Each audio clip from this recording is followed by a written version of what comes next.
Hello, everybody. Welcome to a very, very special episode of Queer Games Heck Yeah. I'm Luke Miller. I'm a game dev.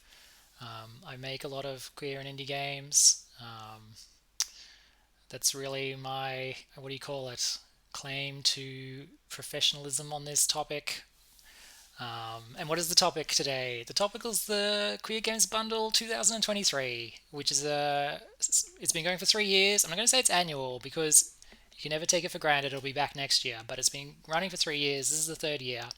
It's a pretty great event.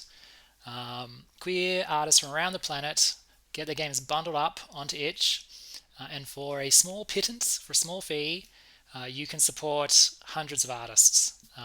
In If going by previous years, you've probably paid their rent for a month, basically, looking at it. Which, if you understand, like struggling artists or students, if you're ever there yourself, you know how big a deal that is. So it's well worth your support. Because not only do you get, like, obviously hundreds and hundreds of great little pieces of art, but you are supporting the community. So whichever of those reasons gets you to go in on the Queer Games bundle, that's the one you should hear. That you're getting a really great deal, or that you're supporting the community. Because if you hate community, then look at it like you're really ripping them off and getting all this great stuff for very low cost. Or if you hate, like, you know the other side of that, if you're all about community and all about activism, and you hate the whole idea of paying for anything, then getting the bundle is a real great way to kind of show, like, those giant evil corporations a different way, a better way. Why are we here today? Well, I don't know about you, but if you've been scrolling through the Queer Games bundle, let me just pull up on my screen. Where are we? Yes, here we go. If you've been scrolling through it, you'll see there's like hundreds and hundreds and hundreds of games. And albums and tabletop games and comic books and novels as well. And it could be quite bewildering. In fact, I sometimes think that's probably why people don't go in for it, because they're like, well, there's just too much, and so they go, I'll come back to it later, or I'll never play all of that, and so they don't get it, but they're missing out. And because I've played quite a few games over the years, I actually was scrolling through the bundle. I'm like, you know what? I've played quite a few of these games. I thought maybe I'd do a little video, not in depth or anything, just where I kind of talk through the ones that I've played and kind of go what I liked about it, whether it's worth your time, kind of thing. And maybe I'd do a second video later on about the ones that I want to play based on the ones I've seen, based on which ones I think would be really good. I don't know, it's pretty flexible. Because yeah, looking through it, there's about 300 games. As I said, there's like 460 things in the bundle, but a lot of them are like tabletop games or albums or even comic books, which is pretty awesome. But we're here for the games. I think there's just over 300. I've probably played about 50 or 60 of them, so I've probably played only like a fifth or a sixth of the bundle, but I still think that's a pretty high hit rate. Um, yeah, just scrolling through it, I already see just a few hits. Yeah, it's really good. All right, where to begin? Do I need to do anything else? Housekeeping, I guess. What have we got here in my little notes to myself? All right, why do we love queer games? I mean, I think there's probably two schools of people that might kind of be looking at the bundle. There's people who really just really love small and indie games, to the point where they probably don't really play the AAA games. And they probably don't need to be convinced, but you may be looking at the bundle going, well, I've heard about it and some of my friends are in it, but I don't really know much about it. Why would I play? These games look pretty bad. Which is a fair criticism if you're not used to them. I guess I really love queer games because I feel like that sort of that roughness and that kind of like homemadeness, or that slightly lower production quality, kind of lets people be a bit more experimental and a bit more daring and a bit more kind of like prickly, I guess, which I really value in the media I consume. I think the trends you see in queer games today, you'll see in mainstream in the future. And I think, like, I'm going out on a limb to say that, but I really, really am convinced that the stuff you see in queer games the last few years are absolutely where games are going to go. Because when you think about it, like other art forms, like novels and TV shows and that, like 99% of them, 90% of them, I should say, are set in like contemporary settings. They're about like, you know, adults, like people going about their jobs and people, their family dramas and stuff. But if you look at games, like 90% of them are about like spaceships and like elves and stuff. And I think we're kind of like still in the really youthful phase for games, and we're still figuring out like how to get like really deep and rich experiences, not just in storytelling, but the actual mechanics itself. But even there, I think queer games are really experimental with the mechanics, and so you kind of, you know, if you're tired of just climbing up vines, queer games sometimes can throw you up some really interesting little mechanics where you're like, oh, I didn't know games could do that. But kind of more on the narrative side, I think queer games are way ahead. Just there's a lot of contemporary games.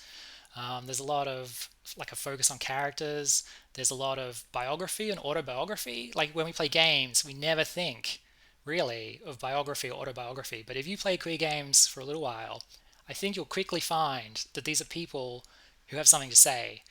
And that just gives those games, these little gems, just it gives them this extra kind of kick that is just really special. And you realize that you're kind of like involved in something just kind of really amazing and unique and really of its time. Because in 5 years, the scene might have changed and might have moved on. So now is the time to get in on it because you're kind of like part of something that's not mainstream. Something else I really love about queer games, I am going through the list, you see, is they care about, like, and a trend that I really think will be in the future, games that care about the mental well-being of the player.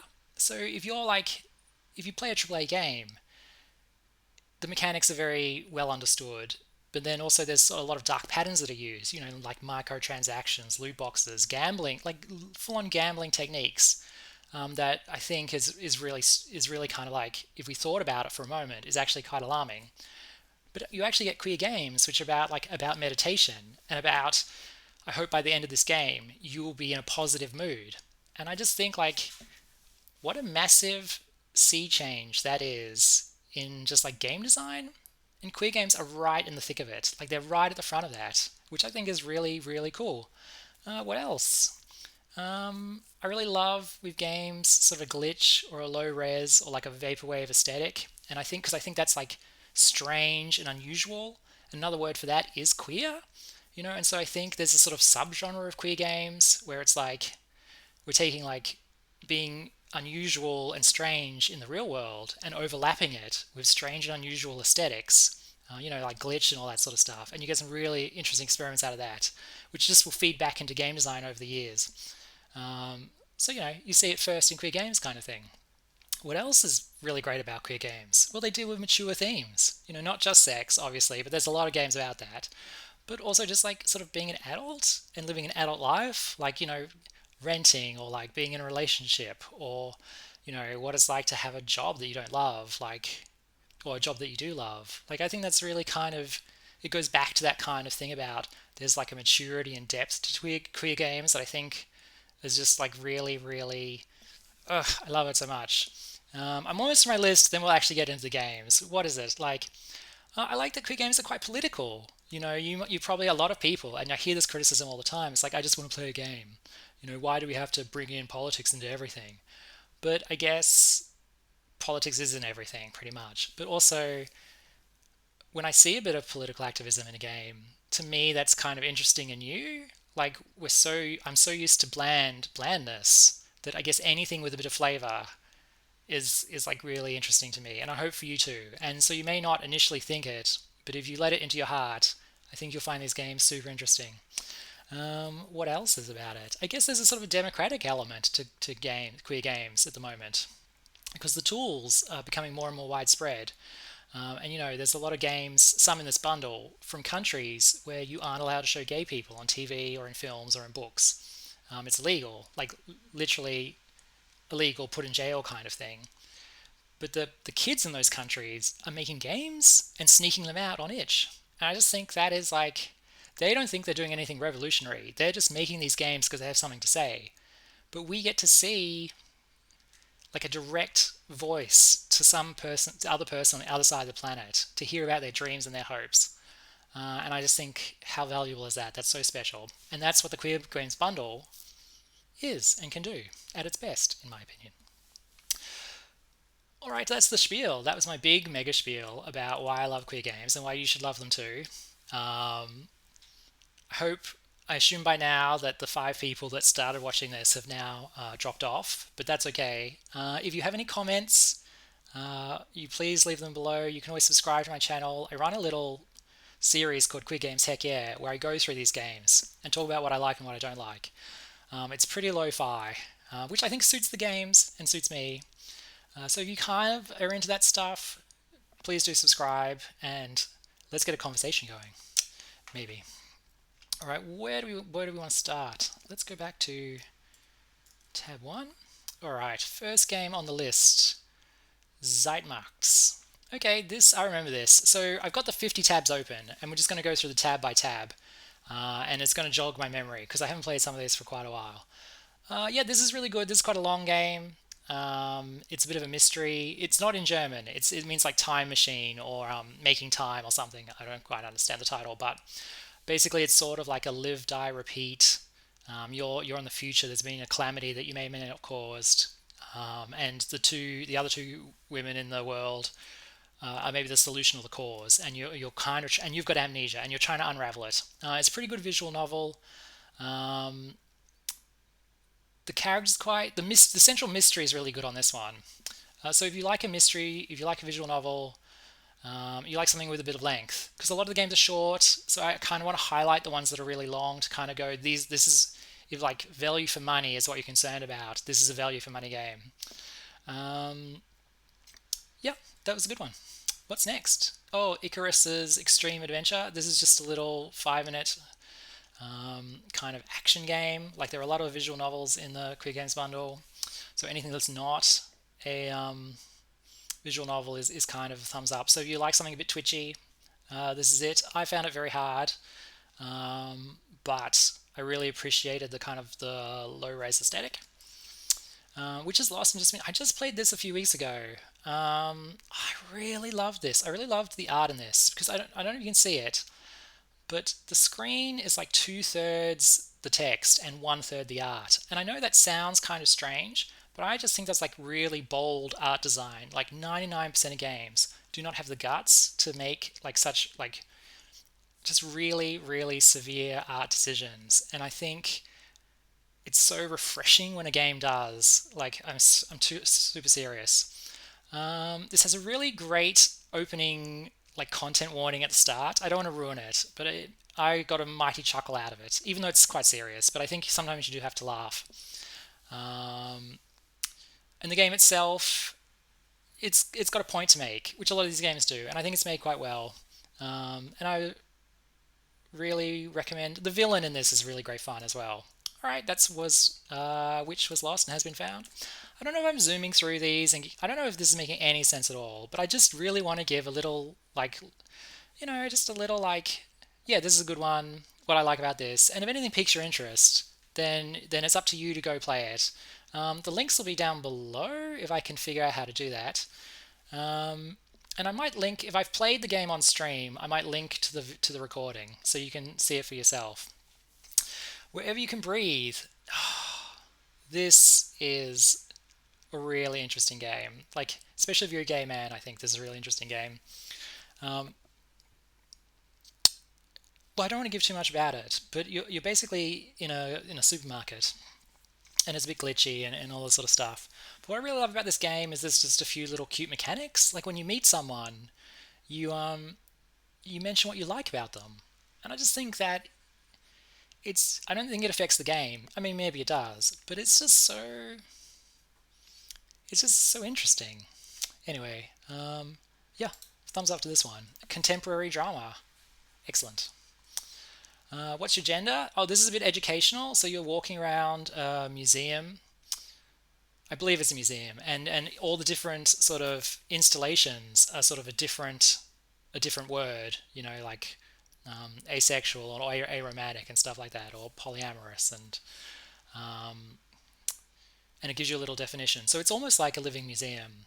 So if you've got a school class of kids, maybe in Florida or something, this is the kind of game you want them to play, I think. It also reminds me of a game a little bit. It's like a kind of serious version of Gender Wrecked, which, if you've never heard of that game, it's from about 5 years ago. Visual novel, post apocalyptic, where you're just wandering around this wasteland trying to figure out what gender was before the apocalypse. It's hilarious and meaningful and a bit political and really nice to look at too. So, um, if you could only choose one, I'd go with Gender Wrecked. But What's Your Gender is in the bundle, so go for that. What's this? Weltschmerz, another German sounding game, but once again in English. I think this is about a trans man who's on a train. I think in like maybe the 60s or the 70s. A bit of a romantic, well, sort of mystery, kind of a romance. I don't know what you call it when it's just kind of like a story involving someone. But yeah, this actually is a very high quality story, I think, and the art backs it up too. So this is kind of like a really polished small game, well worth your time. But you know, you don't want to give too many spoilers away. Yes. Oh, Waste Eater. Okay, this is one that just came out like just a few days ago. Um, Post-apocalyptic. I get a real Mad Max vibe out of this one. So imagine it's like if you've ever seen Fury Road and the truck has just driven past someone up in a tree. This game is about that person who's in the game for like 5 seconds, in the film for 5 seconds, but there's a whole game out of it.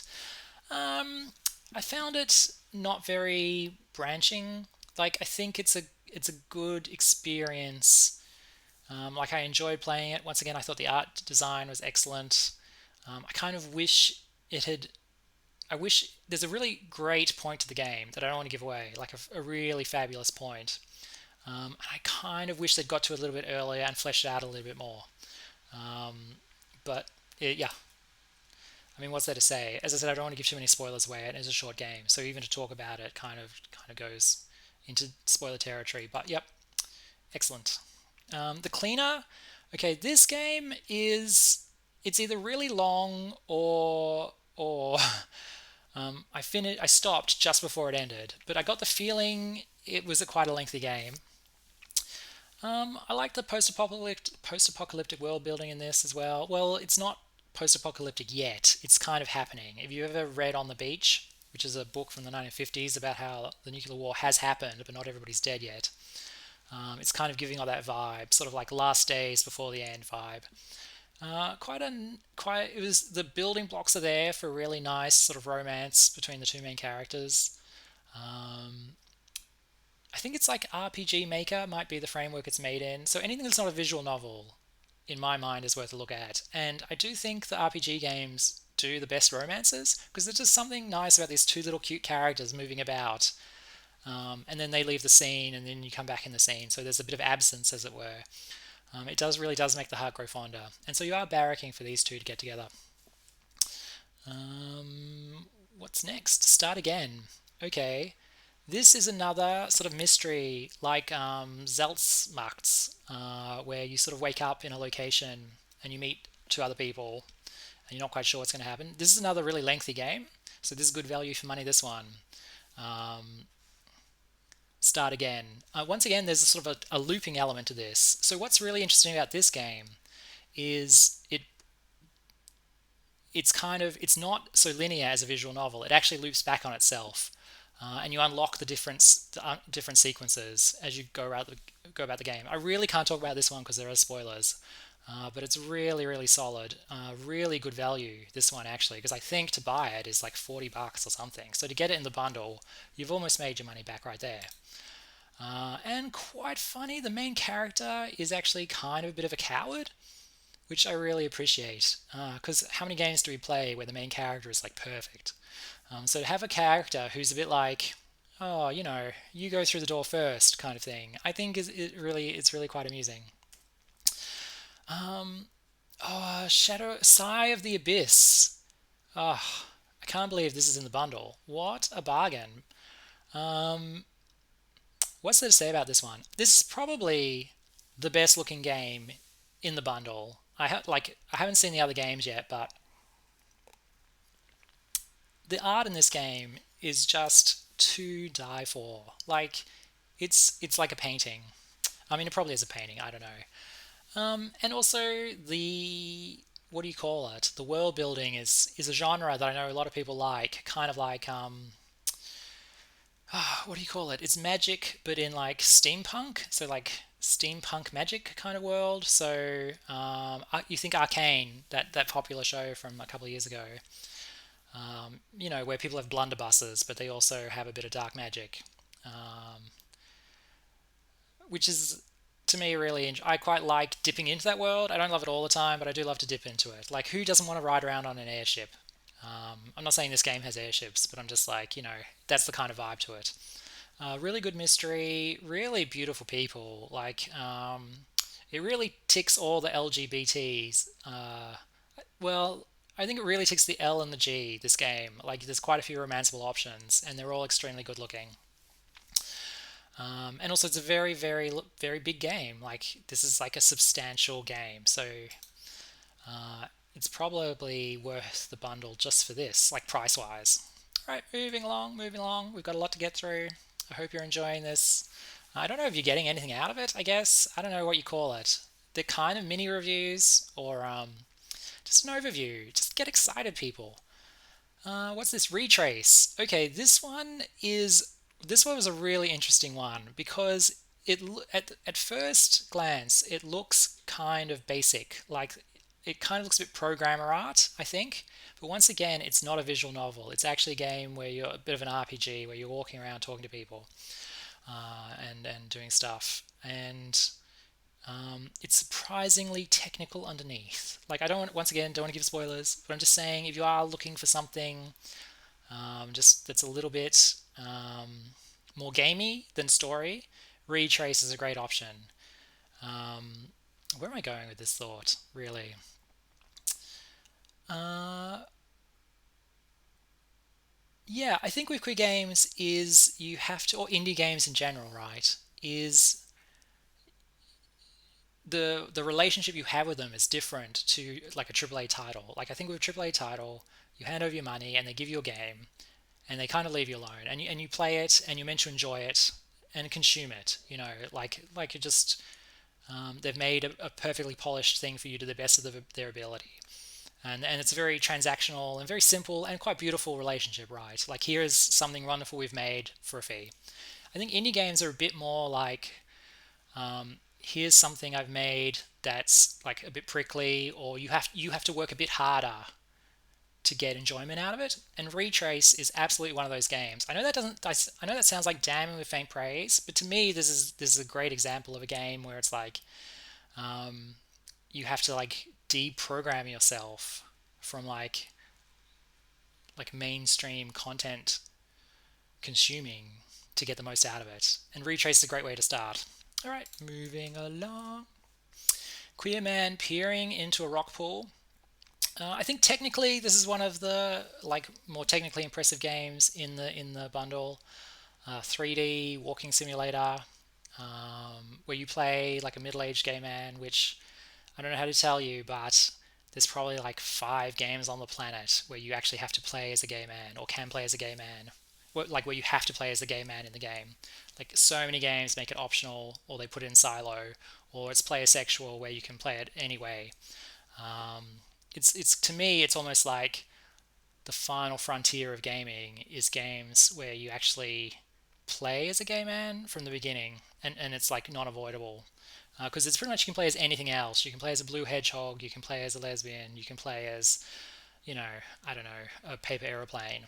But the second you say, or in this game you play a gay man, pretty much every game company runs 1,000 miles away. So I actually really applaud this one. I don't think it's as revolutionary as I think, like you've probably, if you've played a lot of queer games, you've probably seen similar stuff before. But I don't think you've probably seen it in quite a polished package. So um, yeah, if I would say of the 50 or 60 games I've played, like, if you could only pick one game from the bundle that you wanted as a great example of a queer game, this is pretty good. It's kind of like a really polished, complete gem. Ah, all right, moving on. Quantum Bummer Blues. Now, I can't say I understood what was happening in this game, but I loved it anyway. As you can say, I'm not going to be particularly hard on these games today. Once again, this is a game with like just really great art direction. What really helped for me was there was like a story mode because this is quite a gamey game. So this isn't just a visual novel. It's actually a bit twitchy. Like you've got to sort of move around and dodge these little blobs and stuff. But you can turn that off so you can just sort of play through it and get the full game. It's got a really great political point to make that it makes pretty well. But also, what I thought was really interesting about this is now I could be completely wrong, but you play as so this person is in their cage and they're dying and they're bleeding out. You play as the blood, and you're the blood kind of seeping down through the maze, trying to get to the control room where you're going to short out. Well, spot you're going to short out the computer kind of thing. I've never played a game where I've been the blood, and I just think that's kind of like a queer conceptualization of gaming that like blows my mind a little bit. So this one, so especially if you love Twitches and you're kind of going, oh, this bundle's full of visual novels, this is absolutely a game for you, I think. Also, it looks really great. I'm just such a big fan of like really austere art direction, and this game's like 3 colors. It's pretty cool. Quaint. What's this game about? Oh yes, I only just scratched the surface of this one. I got about half an hour into it before I had to stop. But this is just. Oh, I've already condemned it with my use of the word just, haven't it? This is a visual novel. I think if you're a gay guy, you'll love this game. It's a bit of a sort of a person figuring out they're a wizard kind of game. And like so many of these romances, it kind of depends on whether I think, you're into the relationship being presented in the game. It does take a little while to get going. So if it's a long game, I think that's worth it because they do a lot of world building, character building at the start, right? But depending on how long it is, it's like, well, did we get any meat kind of thing. But that's up for you to find out. I can't do everything for you. Once again, this is a really good one to get in the bundle because I think it's quite expensive.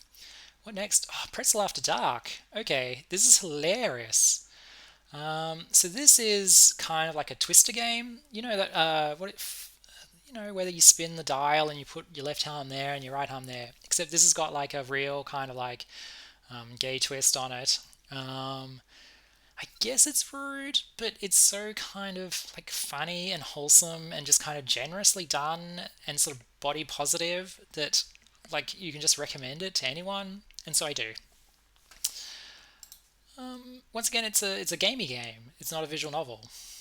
Pink Take Shape. Okay, speaking of non-visual novels, Pink Take Shape is an actual platformer with actual platforming with actually unique mechanics.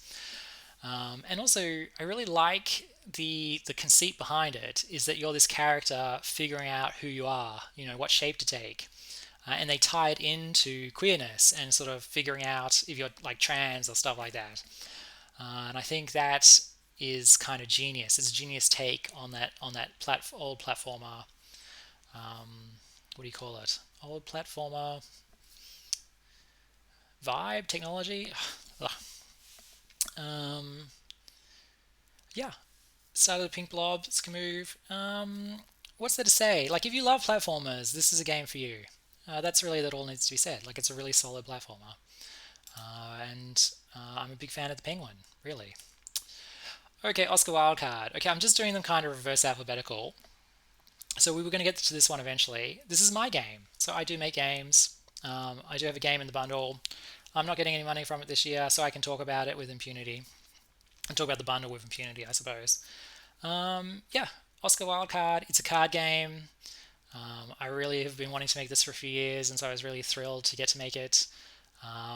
What's there to say about it?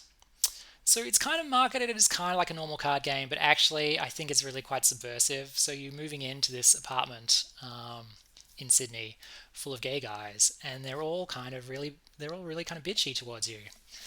That's kind of this, and then they keep putting your rent up, basically. Yeah, and I had a lot of fun. I had a lot of fun with this one. So I tried to make it mean, but like gentle mean, like Oscar Wilde card. is the main character. He's mean to you, but it's also like you can just tell he's a bit kind of like harmless. Um, so yeah, if you like card games, or even if you don't like card games, check out Oscar Wildcard. I mean, I'm kind of like I just want to talk about it as a regular game, but I am aware that I'm kind of a bit like flogging it a little bit. Um, but whatever. I'm not getting paid for it. All right. Old gay cats look at old photos. Okay, this game does my head in. So the title is really everything you need to know. It's old gay cats looking at old photos, except it's a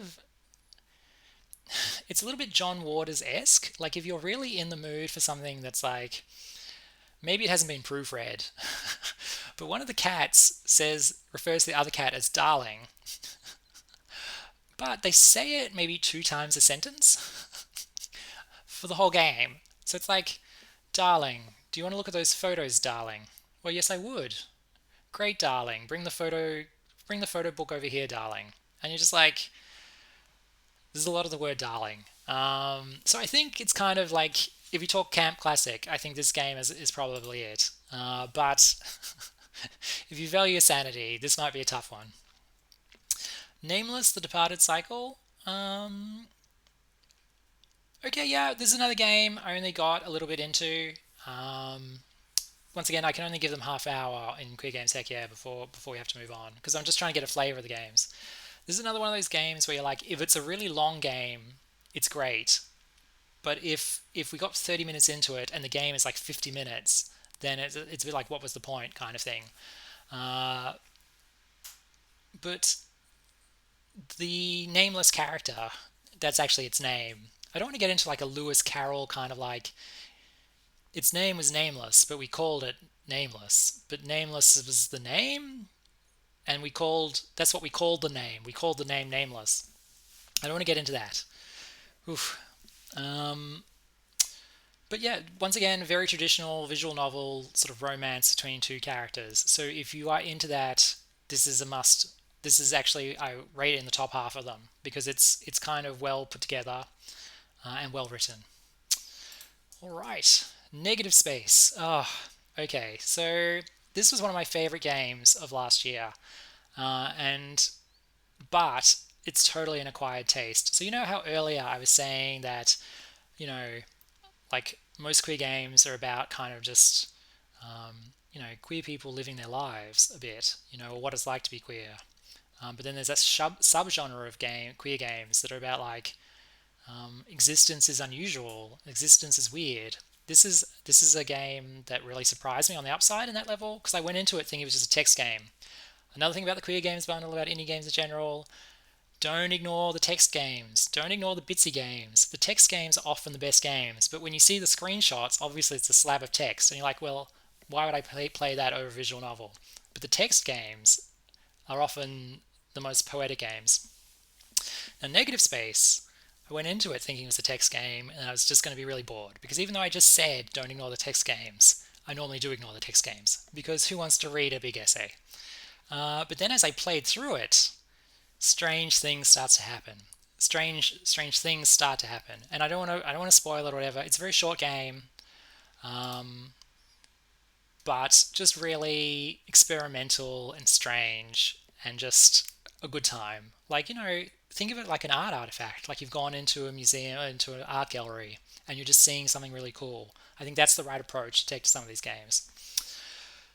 Oh, excellent. Yes, yes, yes. Oh, I recognize this just from the art. This is Miss Bitter Chocolate Eater or something. Miss Chocolate Eater. Yes. You play as this bitter woman who runs a chocolate shop, and it's a little short visual novel, very short. So I can't really talk about it too much because I don't want to give it away. But this people keep coming in and taking your chocolate, and um, it just has a real point to make this game, and it makes it really well, and also gets you thinking because it brings up a couple of topics in this game that I guarantee you do not see in many games. Some serious topics, but it does it sensitively and not for shock value, and clearly just kind of wants to have a conversation about it. And I just think like So wonderful. So yeah, very much recommend, if you do get the bundle, when you do get the bundle, take the 5 minutes to just play this game. And maybe you'll come out of it going, "Oh, what was that?" But I actually think if it doesn't touch something here inside of you, then like there's no hope for you. Sorry. Marcus comes out online. Oh my god, we're just hitting winner after winner, aren't we? So this game I played the first chapter of because that was all that was available, and the full version came out like 2 days later, but it was too late. But this game is just really great because there's a lot of like, what's the way to put this? In my opinion, for the last couple of years, of the of all the letters in the alphabet, LGBTIQ, A plus, all of that, of all the queer developers, to me, it's the trans developers that have been doing just astounding work recently, last few years, because it's like they're fighting for their existence in a way. Well, not in a way. They are fighting for their existence, for their right to be accepted, and just thank God they're putting that passion, that anger and that passion, and they're making just these beautiful, heartfelt pieces of art, and in a way I feel a bit selfish for kind of enjoying them so much because there's clearly like, you know, these are the times we live in, you know what I mean? Um, I don't know quite how to express it, but I'm just kind of really grateful that these games exist. And Marcus Comes Out Online is a really really top shelf version because I'm going to say it's like a second generation trans game. So the first generation trans games, which we're still in the middle of, they're still coming out every day at the moment, right? Not every day, a couple of times a year, every day, a couple of times a year. That first generation, it's really about like the central core of like, oh well, look, I'm not going to get into an essay tonight, right? But I think what's really interesting about Marcus Comes Out Online is that the game is really about the sort of secondary effects of coming out as trans. So like in the first chapter, you're a member of like a women's group on Facebook, and then you come out as a trans man, and they go, well, do you want to stay in the group or not? And really, the game just teases out that concept of like, what does it mean for like your online persona to come out? And anyway, and it's kind of done really sensitively, but also like funny, and but not preachy. Like it's still like a really game. Anyway, I reckon there's a top five for me in the bundle out of the ones I played. I can't recommend this one highly enough. Maybe everyone should play this. Like this might be the game of the year, possibly, in my opinion. Anyway, that's Marcus Comes Out Online. It's a big tick for me. Life Eternal. Oh, I just played this one a few weeks ago. This is not political at all. This is a straight up, full on, like capital R romantic game. And I don't mean like two guys in love. I mean like romantic as in like 1723 French countryside, crushed velvet, candles, like full on like Renaissance romanticism kind of thing. I don't know if any of that made sense, but this game has just got like the best vibe. And I think that comes down to the writing. Like, this is basically a short story in game form. And oh my god, it is just like there is not a word wasted. In fact, it's the opposite. Like, there are throwaway lines that hint at just like a throwaway line that would be a whole game for some other developer. This is just so. This is just such a perfect nugget of a game, especially if you're a gay man. But I reckon anyone would just play this game and just if you're in the mood for it. Like this is what I mean. It's like that kind of like rich kind of velvety kind of experience. But it's only 20 minutes, half an hour long. But it's just like not a wasted moment. And it's like a complete package too. But also at the same time, you're like, you could have got like a 60-hour like massive epic out of this, but you did it in half an hour, in and out, perfect, a perfect game actually. But like once again, it's like not like it's just a game, if that makes sense. God, I love this game. All right, Knife Sisters. Oh, I think I played this like years and years and years ago, so I'm a bit foggy on it. Visual novel, quite dark. I guess it comes down to I spoke up Life Eternal because I remember every pixel of that because I played it like 2 weeks ago. This is probably going back 4 or 5 years, Knife Sisters. I actually kind of want to go back and play this because it does keep popping up in my feed, and I'm like, I don't think I gave it a fair go the first time around because I was new to queer games. I think this is like the third or fourth one I ever played, and I was still a bit figuring out what I liked and what I didn't like about them. But now I think I would go back to it and appreciate it a lot more. Um, this might be a case of where I throw it over to you. Like, if you have an opinion on Knife Sisters, please leave it below. Right? Keiju Noir. Okay, visual novel. The central conceit of this game is genius. It's like it's sort of like a mashup of like Godzilla and Pacific Rim, and like all those sort of, I guess it's Keiju giant monsters or whatever. And it's sort of set in their giant monster city deep under the crust of the earth. And the only telecasts they get since they've been banished there are like 1940s noir films, and so they've modeled their whole society. They've been vanquished by humans, so I guess they have like a kind of a love-hate thing with them. They've modeled their whole giant monster community on like 1940s detective films. Um, and going into that, you're like, I hope they deliver on that premise, and they do.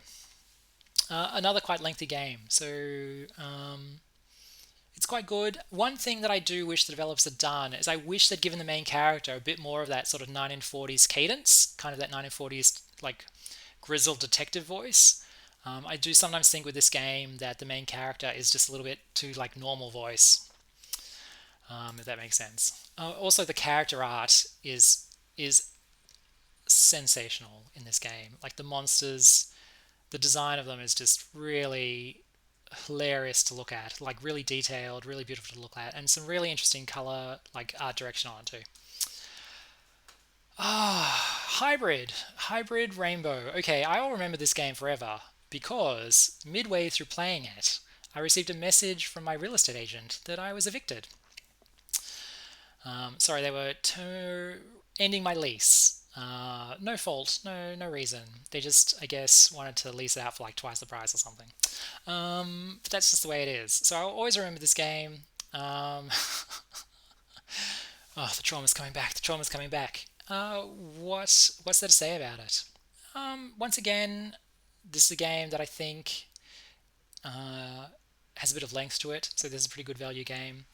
What I think is really great about this game is that it's quite good world building, and it's from part of the world we don't see enough in games. So I think this is from Brazil, maybe, or South America somewhere. And so, like with these games, I always assume they're made by people who are from that area.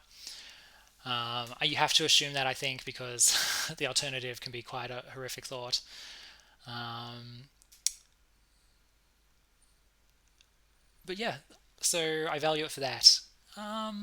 The central mystery was pretty good. The main character was a bit of a drip, like not as interesting as the character around it. But I think that's so often with games. I think something that's really tough with games, right, is to give the main character agency, because you have to split. Because in a film or a novel, the main character is doing all the work, right? But in a game, you've got to share it with the player. So even if you've got a real dynamic hero for a main character in a game, still a lot of the agency is taken away. And I think, to me, that's like a fundamental like weakness of games. It's very hard to get around. How am I supposed to know if I want to stay, even if I don't know where I am? I think this is the longest title in the bundle, or maybe second longest title, from what I can tell. This is a really great little glitchy game. I played it without knowing anything about it, as I tried to do. So I didn't quite understand it for the first few minutes, but spoiler alert, it's kind of about going through puberty again, but this time like as an adult. I think it's like a trans, it might be a trans allegory or something, but it didn't quite, to me, it didn't quite resolve a lot of the threads it was trying to bring up. It also brought in a glitch aesthetic, which normally I really approve of, but in this case the game ended very abruptly, and I honestly couldn't tell whether it was a glitch or an error. like a good glitch or an actual error. But once again, I think it's an interesting attempt. So you want something a bit experimental, and that nobody else gets to play. Like you want to be kind of, I played it when no one else is playing it. This is a good game for that. Like I'm very glad I played it. Is what I'm saying. Oh, I'm just going to mute it and cough because this is a lot of talking and my throat's getting a bit sore. Where are we? Here we go.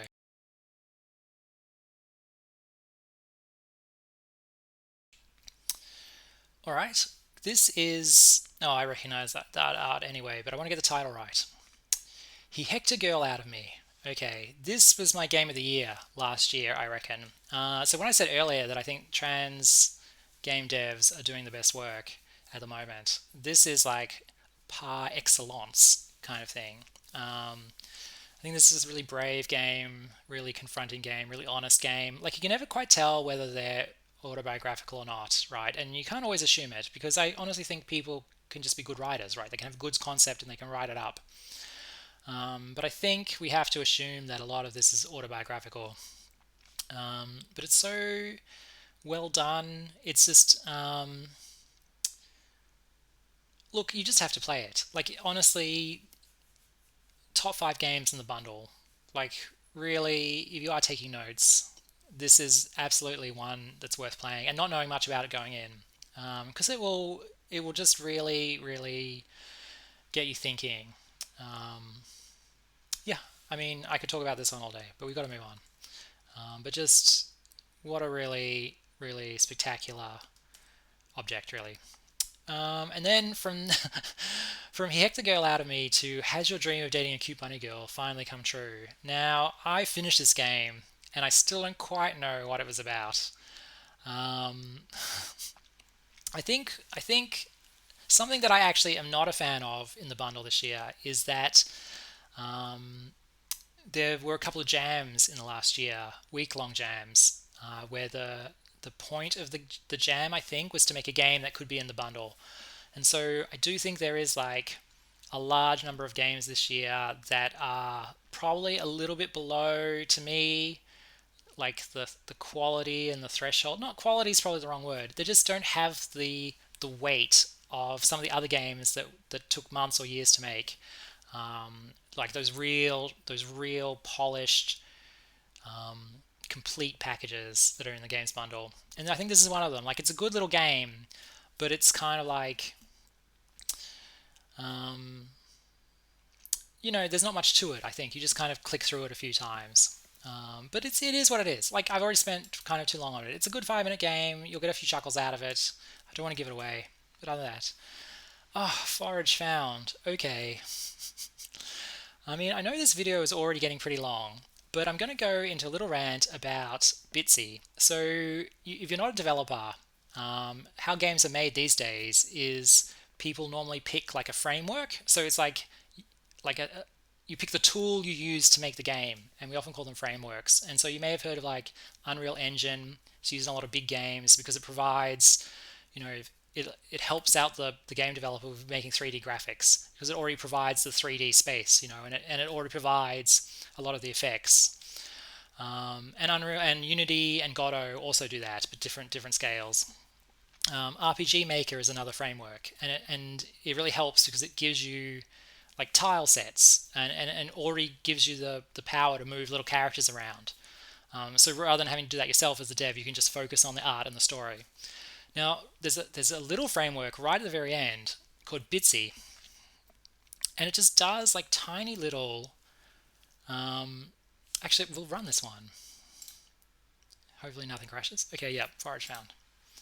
Okay, yeah. So this is a Bitsy game. They all look a bit like this. They're forced perspective. They're really flat. They're like I don't know, 20 cells by 20 cells, or probably some division, binary division. You know what I mean? 16 cells by 16 cells or something. It always takes a little moment to figure out what you're looking at because the graphics are so basic. But the severity of that Bitsy framework means it really just attracts a certain type of developer who just really want to make like a really pure and concept thing. And in my experience of playing Bitsy games the last few years, it attracts the poets, and we don't often think about poetry in games together. But Bitsy is where you find like poetry games, and it took me quite a while to enjoy Bitsy games because I kind of like I think a lot of people see them and just go, well, that's so primitive and basic and ugly. Like clearly it's going to be terrible, but like that austerity is kind of the point a bit. And this game is you're foraging around in a garden. It I'm not going to give much away, but when you get to these lumps over here, these plants over here, there is a killer line in there. There's just like a moment of poetry. It only takes a minute to play this game, but that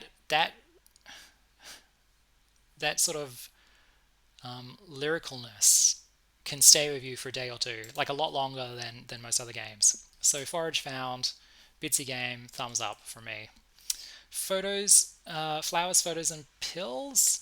Yes, I mean I didn't enjoy this one as much. I appreciated it, um, but yeah, it's a complete game. It's got a nice little story. If it's your vibe, if you're kind of into cozy games, I think this one, or like I don't know, like sad and sweet. This is a game for you. Um, oh, I want to say Hands of Fate. No, wait, that's already another game. What is this? Fates Unveiled. Okay, this is a little card game. I have professional rivalry with this one because I did Oscar Wildcard, which you saw earlier. No contest, obviously. This is more of I think it's kind of on the tarot end of card games. I guess it's more of like a little toy than it is a game. I think the best way to enjoy this game is to just go in and look at the cards and read the descriptions. And they've used these etchings from a couple of hundred years ago, but they've used it really sympathetically. And I think they've been aware of the content of those etchings when they've repurposed them for this game. So, and that's actually a real skill, if that makes sense. All right, a dramatic irony. Okay, this game is quite special, I think, because it is a visual novel, but it it has a real point to make and it makes it pretty well. So it's this person at the start of the game. You realize that you're trans, and instantly, basically, you're at school. You're in a classroom when you have this revelation. It fundamentally changes the way you perceive the world. So all of a sudden, you realize that you're wearing the wrong persona. Everybody around you, their clothing, you no longer see the clothes or the fashion. You see the costume. So everyone around you is just costumed now because you've kind of realized that it's all just costumes, really. That's what I got out of this game. And then as you play through the game and you meet allies and that, their real personalities become revealed, and their costumes fade away. And I just think, just brilliant. Just really, really good one. Good time this game was. Good time. Because it's well written as well. Do I pass? Oh, okay. This is by the developer who made He Hecked the Girl Out of Me. And I think they also run the bundle. So I probably don't need to talk about it too much. But this was, I think, one of their early games. I really love this one. Like, just all of these games are just worth checking out, to be honest. Because they're just got a lot of impact. And they're not. What's the way to say it? I don't know. They've got the X factor. You know what I mean? Okay. I think we're into the last 10 or so games that we're going to talk about. So if you've stayed with us this long, you've done pretty well. I hope you've been enjoying just this brief overview of the Queer Games Bundle for 2023. It's on now for all of June and the first part of July. I mean, I love it to bits. And once again, you've just really got to open your heart to these games and these developers and just kind of like, I don't know, to me they're a salve in this world where there's like, I don't know, what do you call it? There's just a lot of bad stuff happening at the moment. But here is just people who are opening their hearts up. I just think as long as humans are this vulnerable with one another, and as while we're putting our vulnerability into art, we're not completely irredeemable as a species. Um, then I, well, I just made that little heartfelt plea, and then I look at the game we're looking at, Coquette Dragoon. Now, this game I think is really, really interesting. It's kind of got a sort of a retro 1970s French Japanese anime vibe, you know. But um, so you're sort of this princess of this battle fleet who's fighting your enemy out in space, um, and you fall on hard times, kind of thing, or it's not going so well, I should say. But your giant flagship is kind of like, it's just one of those sort of giant flagships that's also a giant sword kind of thing. And I think you're like your best friend is also like a really thick rabbit. There's a lot of booty in this game, is what I'm saying. But anyway, like, it's amusing if it's your thing. What is this? Do we have any screenshots? Yes, like, exactly. If this looks like your thing, then this game is 100% you're going to love it. Because it's also quite a substantial game. Like, there's a full package. It's got a really great mixture of 2D and 3D art as well. So, yeah, I recommend this. Like, I think this is a bit more on the sexier end of the games in the bundle for sure. Coffin Mall, spooky game, great little experience. I'm loving the sort of PlayStation 1 aesthetic. I think that's kind of the trend of this year. I think we've part of maybe passed the Nintendo 64 era, and now we're into the PlayStation 1 era of like retroism. And this is a really early example of it, so I think this is ahead of the curve, this game. Yeah, like I love good horror, and this is a really good one. Oh, I want to say this is Tainted Blood. No, Beneath Red Waters. Okay, close enough. This is a game I got about half an hour into, and it was just mystery after mystery after mystery. Sorry, just someone came through the door. Um, if you're like, this is a good one to sit down if you want to spend a couple of hours one afternoon or one evening playing through. I think you'll really enjoy it a lot. Um, what's there to say about it? Like, it's just there's quite a few mysteries to this game, so I don't want to kind of give them away. But it is like a complete game, if that makes sense. Like, it's not a 5 minute one. So this is another good value game in the bundle. And also, I think it's leading to a pretty important point. I think I didn't quite get there in the half hour I had with it, but I think if you stick with it, you'll probably get rewarded. What have we got here? Oh, Bellfall. Okay, this one. Now I'm a mixed mind on this one. I think this was a really um, great world building, but I was kind of waiting for the big twist. But as I played it more and more, I was kind of beginning to suspect there was no big twist, and just what I was playing was what I was getting. If that makes sense. And without a few twists, I think the game um, was a bit too sedate for me. I feel like it builds this wonderful sci-fi dystopia, but there's no dystopia, if that makes sense. It's just two characters who are kind of sweet and learning to like each other. But also, in my mind, they're in a really horrible situation. They're in this floating mega citadel that's in danger of crashing into the ground. But none of that's a problem for them, apparently. Um, but definitely, I think if you're into women who love women games, this is a really good time. An Outcry. Okay. Now, this to me is the dark horse in the bundle. So this has got a lot going on this game, and it's gamey. So it's not a visual novel. It's not like an RPG maker cookie cutter kind of thing. This is a substantial game with quite a few things happening under the hood. Like, there's a bit of an inventory system. There's quite a few mysteries, quite a few threads. I don't think it's particularly linear. Like, it's largely linear, but also you've got a lot of free agency in this game. Also, it's quite queer as well. Yes, and it's got a substantial game, so I think you'll get a few hours out of this game for sure. Well worth playing. Uh, top 10 in the bundle for me, I reckon. This is actually like this is when we talk queer games. This is queer and it's a game. Like, a lot of games are games. A lot of queer things are more focused on the queerness than the game part. But there is that. To me, the top shelf games in the bundle are the ones that are like tick and tick.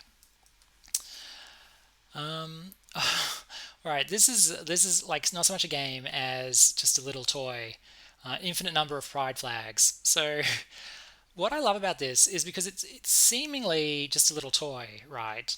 But I think there's this massive pushback against queer people at the moment. Like, frankly, on the majority of the planet, there was never really much sunshine for queer people. Um, but definitely in some places, there has been a bit of sunshine in the last 20, 30 years. It's like we've elbowed the space for ourselves. But I reckon in the last 2 years, there's been a bit of pushback on that space. And you kind of hear it in a lot of the language. It's like, oh, they're shoving it down our throats. Oh, it's too complicated. Oh, there's not 1,000 genders. There's only two, kind of thing. And I think that this toy, this amusing little, beautiful little toy, that all it does is generate pride flags.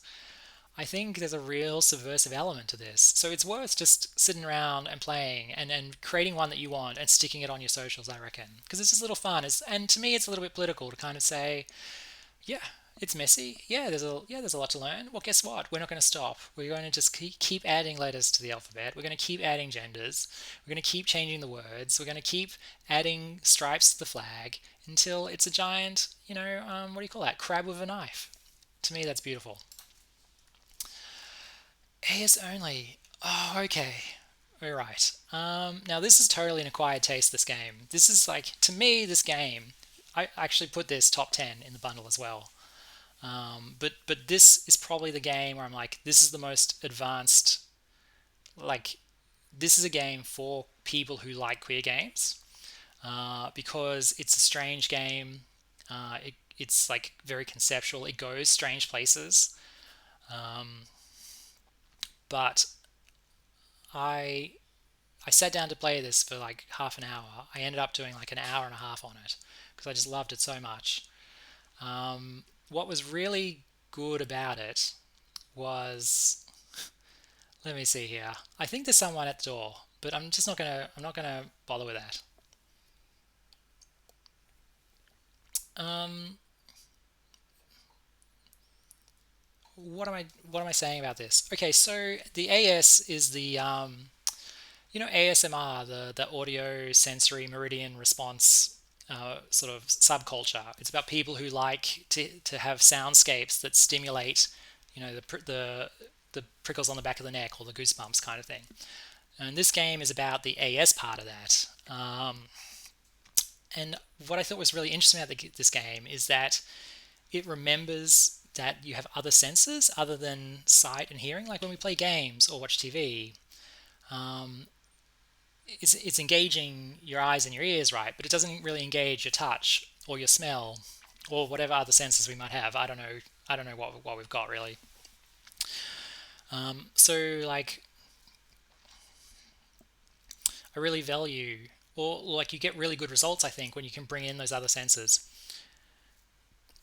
I mean, I'm trying to kind of like condense down a lot of the complicated ideas that I felt this game raised with me.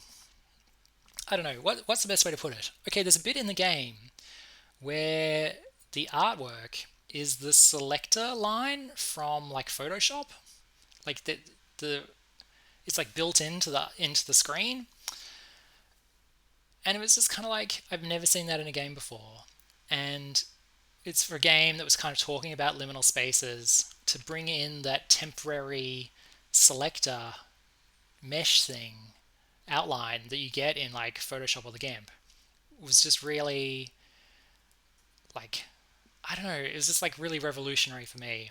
And that's only like one of like five or six like little revolutionary things I got out of this game. So I really recommend this if you want something a bit more challenging. Like it's a bit tough to love this game. It's not too cute, like people running around falling in love. Well, actually, it is that. What am I saying? It is a bit that, but also at the same time, to me, this is like the best quality of queer games because it's like just strange, unusual, and not just saying strange, unusual. It is actually, the game itself is strange, unusual. I took this one up very highly, but it's tough to love, but like super rewarding. Like if you want something that's like a bit different, AS only, thumbs up.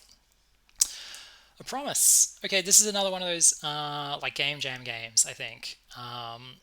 So it's like 1,000 words, 5 minutes to play, one piece of art kind of thing. Yeah, it is what it is. Like it was perfectly pleasant, perfectly charming, but you'll have a good time, but then probably forget about it. I think what it might be good for is if you like the style, check out the developers' other games for sure. Because I think these little game jam games, what they're good for is to just give you a little flavor and maybe pull you towards a genre that you like. Like if you like sort of fantasy boy love games, this maybe, or if you don't know if you do, this could be a great way to figure out if you do, because it's quite romantic. A phone found in tall grass. Okay. Oh, I love this game so much. So this whole game is just told through scrolling through someone's social media feed on a phone that you found in the grass. It's probably not the first game to do that concept, but I think it does it pretty well. The thing about this game is that it's hilarious and quite dark. Like it is, I think it was made like a few months ago, but it really is relevant to like literally stuff happening this week. So it's very zeitgeisty, this game. So maybe play it sooner rather than later because I think you'll get a lot more out of it while it's fresh. But yeah, I don't want to give spoilers away, but basically it doesn't go well for the humans. Heart of Butterblue? Okay. I always struggle to say the name of this game, A Heart of Butterblue, because I don't know what Butterblue is. But basically, what is really special about this game is that it's a visual novel, but they bring in like farming elements. So there's like a sort of crops, and it's a little bit Animal Crossing in that you're kind of given tasks to do because there's a shop as well. I'm like, to do all of that within the framework of a visual novel, it's like impressive, but also I think really restrictive for the developer. Like I think maybe they were more of a writer than they were a programmer, but their actual programming was pretty good, to the point where I think that maybe they picked the wrong framework to make this game because I think they wanted to make a bit of a farming simulator, like slice of life, day of life kind of thing. But the story itself is pretty good. The main character is super interesting. She's a bit of a golem.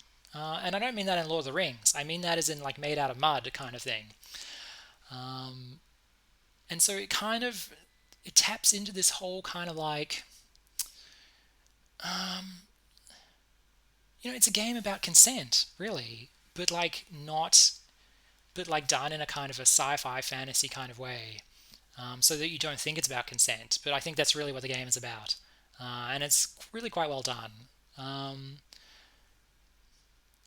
yeah, I think it's definitely in the top half of games, like maybe in the top quarter of games. But once again, this is a game that I think you have to work at to get a lot out of it, which I like, but it's not for everyone for sure. A day of maintenance. Okay. This is very. This is kind of like one of the more unusual games in the bundle because it's like a 3D. It's 3D, which already puts it in the like 10% of the games in the bundle.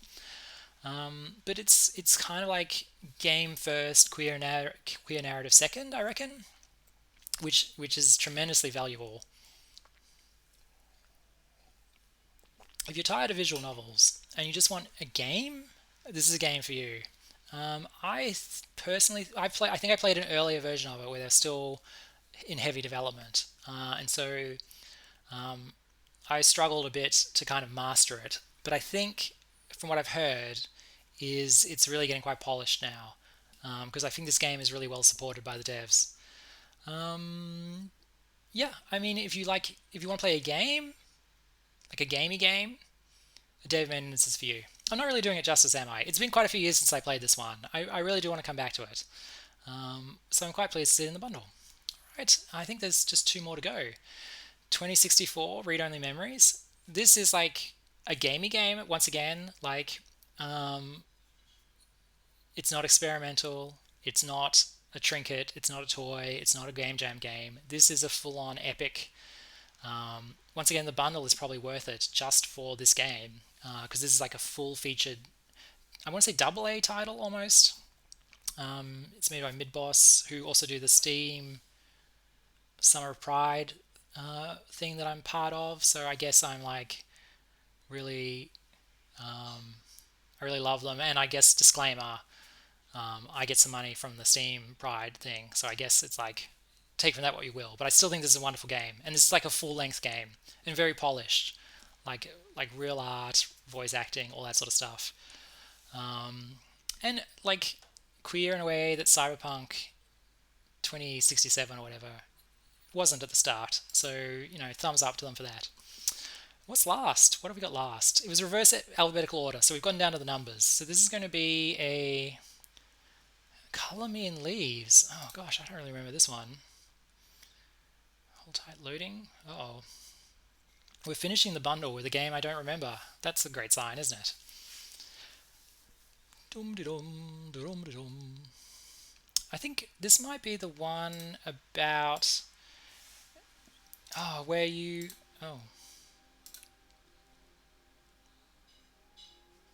oh yes. Okay, I think you're walking around your neighborhood.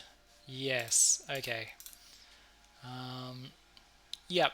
Okay, this one is really great. The story is good, but I think what surprised me about this one was the quality of the art. And I really don't want to give anything away because I think I would garble it if I tried to. But other than that, definitely check this one out. This is a lovely sort of mystery, great mood to this game. There we go. Wow. Yeah, so that is just, I don't know what you call it, it's like a slam through, 50 or 60 games from this year's Queer Games Bundle, which is out now. As you can see, the variety in that is just astounding. Like, you'll go on a real voyage. You know what I mean? Like, every game's different, every game's heartfelt, every game comes from just a really interesting place straight to your brain. Um, if you can tell, I really love queer games, and the bundle is just really wonderful. I don't know, I just get it just brings me joy, and I'm like, if you can get a bit of joy back from me on it, then I'm happy about that. I might do another follow-up video eventually, where I play a few more games and go through it. I mean, I kind of see. I mean, orc breeding. I don't know what it's about, but I'm intrigued. um, yeah. I mean, I don't want to pick. I don't want to pick games out, but um, yeah. I mean, look at them all. Amazing.